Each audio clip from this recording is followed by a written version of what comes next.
Good afternoon. Today we're going to make one of our household favorites, buffalo chicken sandwiches. So this is a nice option if you enjoy buffalo chicken wings, but want to try to cut out some of the fat of the deep fried wings and the skin on the chicken. This is one of our crowd favorites at home. So what you will need for this is about 2.5 to 3 pounds of chicken breast. It shreds the best, but you can use any type of chicken you like. If you like darker meat, you can go with that. I usually use chicken breasts whole like I've done in former recipes, but I can't find the chicken breast right now because groceries are limited. So I found these are chicken breast tenderloins, and so I'm going to use a bag of those. I use some red hot wing sauce from Frank's, of course, garlic. We're going to use some cream cheese or similar in there, some Tabasco sauce for a little extra kick, I use some raw wild honey, a pack of ranch dip mix, a little bit of butter, some chives, and some cabbage, and top it off with either ranch or blue cheese. That's a battle in our house as well. We have differing opinions. So I'm going to move these off to the side to get this started. So there are three different ways that you can cook this. So you can pick the method that works best for you or with the equipment that you have. So you can use a traditional pan and boil water and boil the chicken in until it gets to the point that you can shred it. And then you can add the sauces, and I'll show you how to do that. You can use the traditional crock pot or slow cooker, and you would put all of the ingredients in there in the same order I'm going to use in a moment. And you would probably cook it, 3 to 4 hours on low in your crock pot until that chicken is able to be shredded. But the method I'm going to use today is the Instant Pot, which is a pressure cooker. So it looks like this. And that's the method we're going to use today. It's a little bit quicker. I'm still up in the air on how I feel about the pressure cooker. I know people who do great things in it. I'm just kind of old school and cooking on the stove. I haven't found anything that I super love in it except this dish, so maybe I'll learn from some of you of something I should be cooking in the Instant Pot. So I washed this out. You'll see a little water in there. So to start things off, open up your chicken breasts. And the nice thing about the Instant Pot is you can put everything in frozen and it cooks fairly quickly. So something I didn't know when I started using this is it's kind of a misnomer that instant. It's not instant because it's got to build up pressure. It's a pressure cooker. So it takes about 10 minutes for it to build up the pressure, plus the time that it takes to cook it. And then you have to release the pressure before you can open that up. So always look at those recipes carefully for how much time. So we've got the chicken breasts that are frozen. I'm going to use about a tablespoon or so of the crushed garlic. We are also going to put about 4 tablespoons, I'll move this over a little bit, of butter. So if you're new to cooking and you haven't paid attention, on the sticks of butter, they give you measurement amounts on there. I know that was new news to my kids, and they thought that was pretty great. So it's about 1/2 of a stick of butter. You are welcome to omit this if you're worried about cholesterol or trying to cut calories out. And so we put that in there. You take a package of ranch dip mix. Ranch dressing mix would work as well. And it provides the spices that you would like in this dish. And you just sprinkle it in.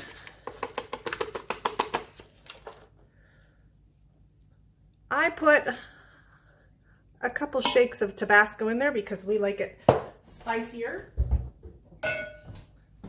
Then you take Frank's red or Frank's Red Hot wing sauce, and you put a cup of wing sauce in there, and you pour it over your chicken.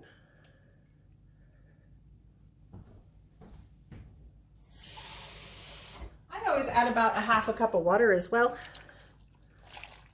We can thicken it up later, but I always want to make sure there's enough liquid in the Instant Pot. Otherwise you have problems with it. And then I like to use raw local honey for a couple reasons. First of all, it's always good to support your local farmers market. But there are benefits of using raw local honey because those are, I'm going to use my finger. Those are bees that are local from your area that are getting pollen that's local for your area. So it's really good if you fight seasonal allergies to eat some of that local honey because it helps you build up that defense against some of those allergies. All right, that didn't go quite as well. Good enough. So that adds a little sweetness to the dish. And that's about it. Like, you throw all that in there. So if you were to use the slow cooker, you would throw it in the slow cooker for 3 to 4 hours. If you were going to boil the chicken, you would boil the chicken first just in water and then pull it out and then add all of these ingredients and mix it together. So I'm going to put it in the Instant Pot. I am not going to give you directions on how to use that. I think it's very important that people read the instructions or watch some videos specifically on pressure cookers to make sure that you're using those safely. So I'm going to put it in the Instant Pot. I will tell you, with bigger chicken pieces, if I had big chicken breasts, I would at least put it in for 20 minutes, maybe because these are smaller, maybe 18 minutes. But again, refer to your manuals for how to use that Instant Pot. Okay, so the chicken is done. From the pressure buildup to the cook time, it still was about 40 minutes. So like I said, I don't know how instant the Instant Pot is, but it's better than 3 to 4 hours in the slow cooker. So you can see that you can stir that up a little bit. I'm going to pull the chicken out and put it in just a pan that I'm going to be able to shred it with. And these smaller pieces cook quicker, so they're already kind of starting to fall apart. So it's real important that you don't put milk products in your pressure cooker prior to cooking, or sometimes you can get it to where the milk will curdle, and that's no fun. So remember, I said that I do put some cream cheese in this to kind of take the heat down a bit, still have the flavors, but not have it have such a punch. Again, that's optional. You don't have to put, I think I got everything out. You don't have to put that cream cheese in there, but you don't want to put it in before you cook it. You put it in afterwards. So what I'm going to do, so that cream cheese can start to melt a little bit, is put that in the sauce and stir that around, makes it a little bit creamier. I'm gonna let that sit. And then what I've got here is the chicken, and then I've got these guys, I call them my bear claws, and they are awesome for shredding meat.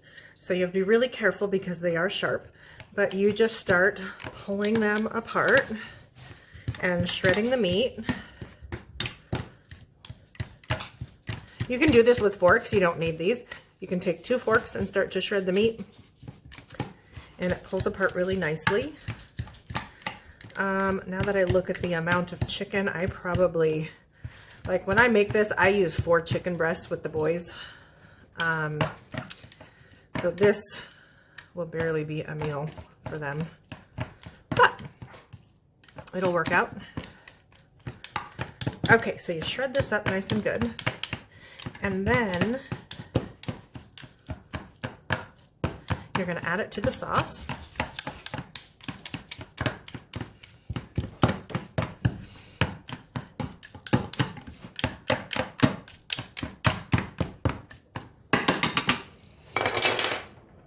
put that back in the sauce and we'll mix it up. And then I'll show you how we serve it. The boys are eagerly awaiting dinner. They can smell it down there. So they're sitting here watching and wanting to know when they can eat. All right. So we mix this up. Now, if you like the sauce to be a little bit thicker, you can add just a little bit of cornstarch in there and it thickens it up a little bit. A great way to use cornstarch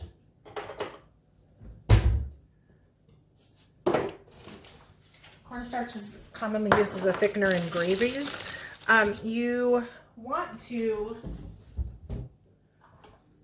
take some of the liquid, or you can add additional liquid, but you want to mix your cornstarch to a liquid first to break it up. If you add it straight to a sauce, sometimes it'll get clumpy. So, I don't know, a heaping teaspoon. And then you want to mix it together. And cornstarch, the chemistry of how it reacts with your food is kind of cool. When it is warmed up, it causes liquids to thicken up. So if your kids have played with slime at all, they know some of the recipes using cornstarch is kind of fun. Helps to thicken that material up.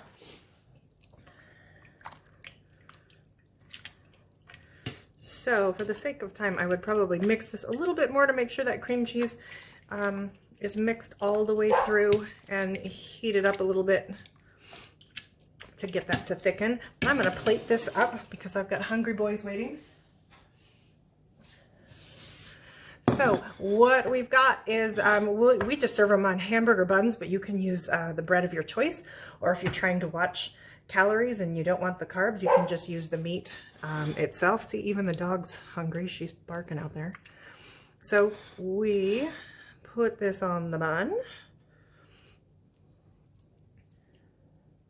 You can top it off with more Frank's hot sauce if you want, but this packs a pretty good punch. And we do them open-faced. I always add some shredded cabbage on the top. Gives it some crunch. And it's nice and tasty. Some chives on the top. And then drizzle it with your favorite blue cheese or ranch. Knowing that I'm going to make this one for the boys because I'm not going to do the bun, I'm going to put ranch on theirs because they're not blue cheese fans. So they've got 16-year-old metabolisms and they like it ranched up. So that is buffalo chicken sandwiches. It is definitely a favorite, and you can have this with an Instant Pot on your table in 45 minutes. So enjoy.